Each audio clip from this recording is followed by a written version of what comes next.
아주 근본적인 문제를 다룰 필요가 있어요. 자, 저는 이제 단계를 얘기합니다. 보통 사람들이 책 안 읽는 사람이 제일 많고, 책 좋아하는 사람들은 독서를 많이 하죠. 독서를 많이 하면 어떤 현상이 생기냐면, 내가 수많은 책을 읽어봤어. 그런데 맨날 읽다가 끝날 거야? 왜 나는 남의 글을 읽다가 끝나야 돼? 내가 써도 이 정도 쓰지 않을까? 그런 생각이 들기 시작해요. 드세요, 안 드세요? 안 드세요? 네. 아직 안 드세요? 독서량이 많으면 그건 자연스럽게 흘러가요. 그 방향으로 갈 수밖에 없어요. 그렇잖아요. 예를 들어서 내가 스케이트를 배웠다 그러면 스케이트 처음에 잘 못 탔는데 잘 타게 됐다 그러면 그다음부터는 가르쳐 주고 싶잖아요. 그런 것처럼 내가 어느 정도 단계까지 올라가면 그 다음 단계는 뭐냐?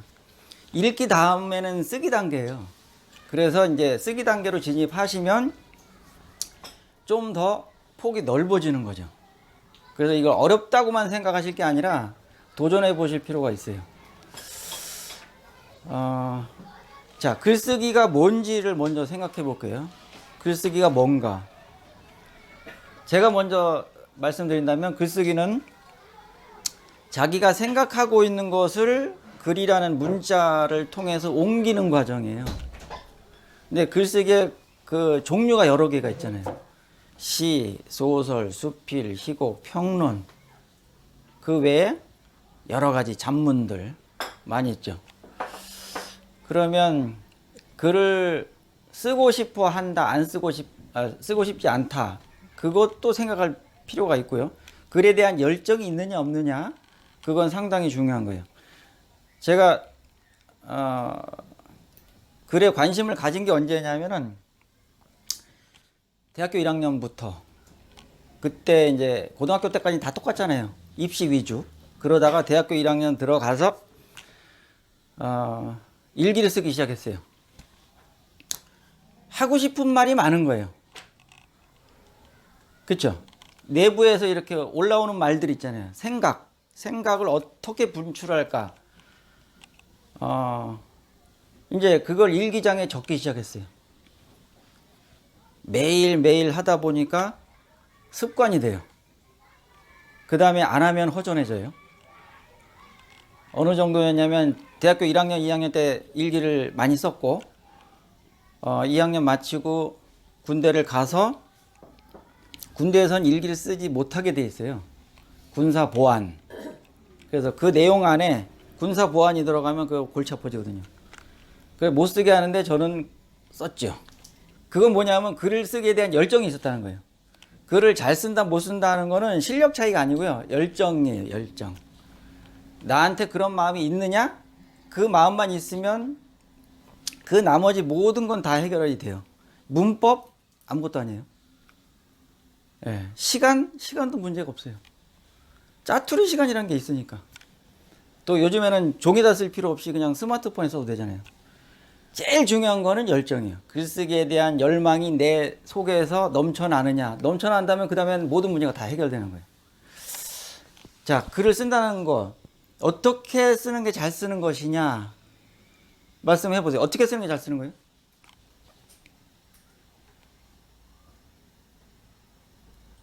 어떤 글을 우리가 잘 쓴다고 말을 하죠?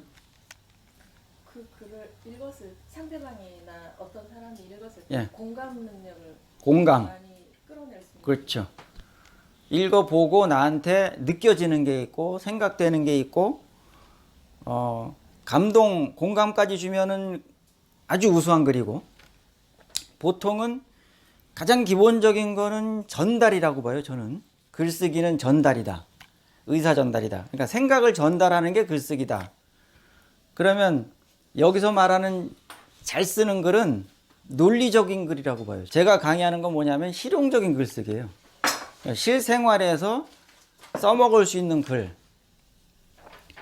제일 쉬운 건 일기고 수필이 될 수도 있고 조금 이제 단계를 높여가면 수필. 그 다음에 소설이라는 거는 굉장히 전문적인 거라서 저도 시도하다가 포기했어요. 나중에 다시 시도할지 모르겠는데 굉장히 어려운 단계, 소설은.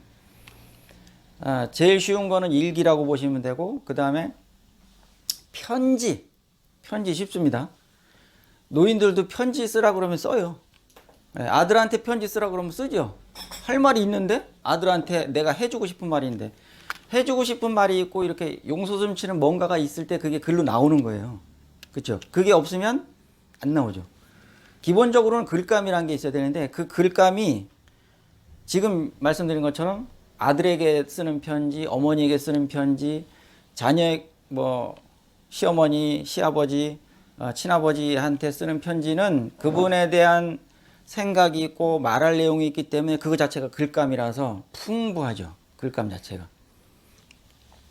자, 논리적인 글을 쓰면 실용적인 글에서는 100점이라고 보시면 돼요. 그럼 어떻게 하면 논리적인 글을 쓸 것이냐가 우리가 지금 갖고 있는 숙제죠. 이것만 풀면 다 됩니다. 열정 플러스 방법. 그 다음에 나는 글을 어떻게 쓰고 싶은가? 어떻게 글을 쓰고 싶으세요? 내가 쓴다면 이런 글을 쓰고 싶다.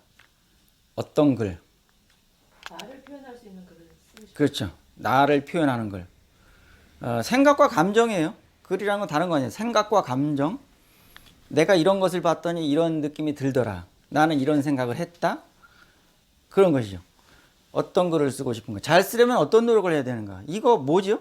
어떤 노력을 해야 돼요? 반복?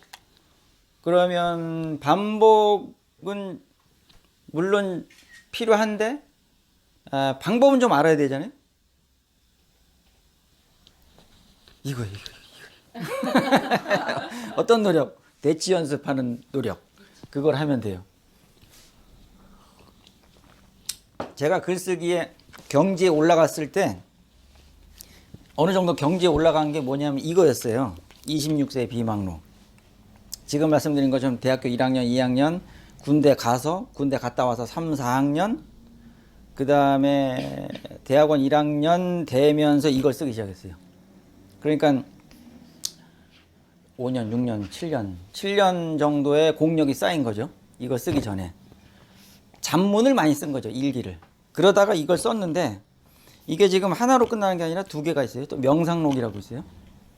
이름을 굉장히 건방지게 해줬죠. 26살짜리가 무슨 명상록을 쓰냐. 마르쿠스 아우렐리우스가 쓰는 명상록 그거 흉내 내면서 쓴 거예요. 자, 이거를 1년 동안 썼어요. 요 따위를 1년 동안. 그 다음에 요거하고 똑같은 거를 또 1년을 썼어요. 그래서 대학원 2년을 이거 쓰다가 끝났어요. 예. 그 다음에 제가 결혼할 때 28살이었어요. 그 두 개를 모아서 이렇게 했어요. 이거 짜깁기 한 거죠. 두 개 합쳐서 이렇게 만들어서 하객들한테 나눠줬어요. 예. 주례 선생님이 저보고 제가 그때 잘 나가는 사람이 아니었기 때문에 뭔가 이렇게 칭찬을 해줘야 될 것 같은데 칭찬할 게 없단 말이에요. 그래서 이 신랑은, 민경호 신랑은 참 글을 잘 씁니다. 그 얘기를 해주더라고요. 예. 그러고 나서 40살 때 여기 있는 거를 모았고, 그 다음에 앞에다 단상을 좀 더 붙여서 새로 편집을 해서 만들었어요. 지금 제가 52입니다. 그리고 나서 이제 다른 책들, 이 이론서 이런 거를 쓰기 시작했어요. 자, 스토리텔링이 뭔지를 생각해 볼게요. 스토리텔링. 이게 좀 도움이 되실 것 같아서 실습까지 같이 할게요. 자, 바로 문제 들어갑니다. 여러분 하셔야 돼요, 지금. 백지에다가.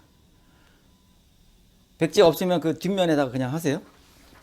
자, 개인이나 단체가 가지고 있는 메시지를 효과적으로 전달하는 방법이 스토리텔링이라고 저는 정의를 했고, 타인에게 영향력을 행사할 수 있는 하나의 도구다.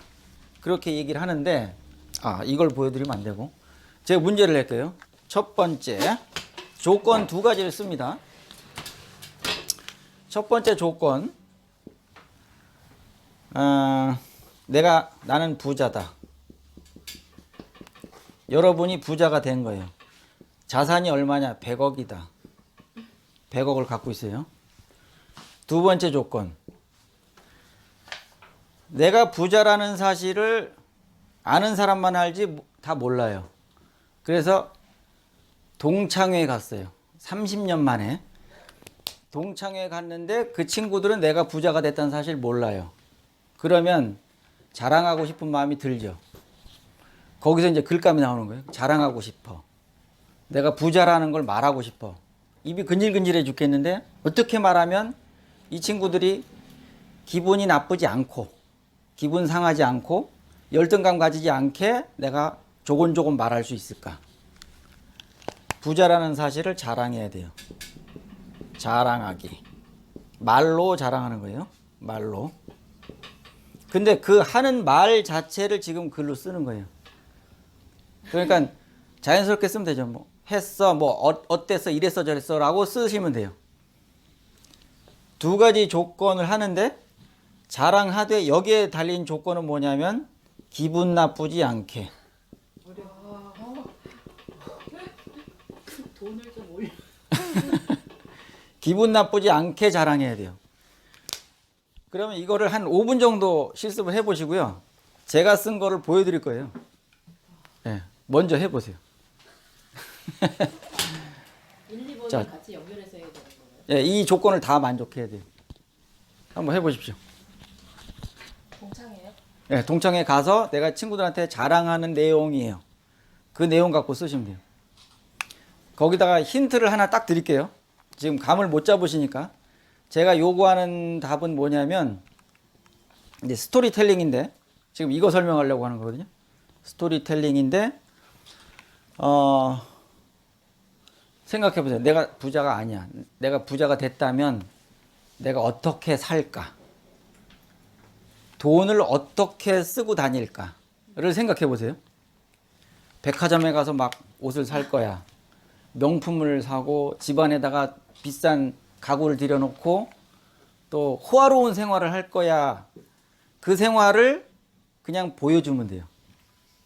난 이렇게 살고 있어. 아시겠죠?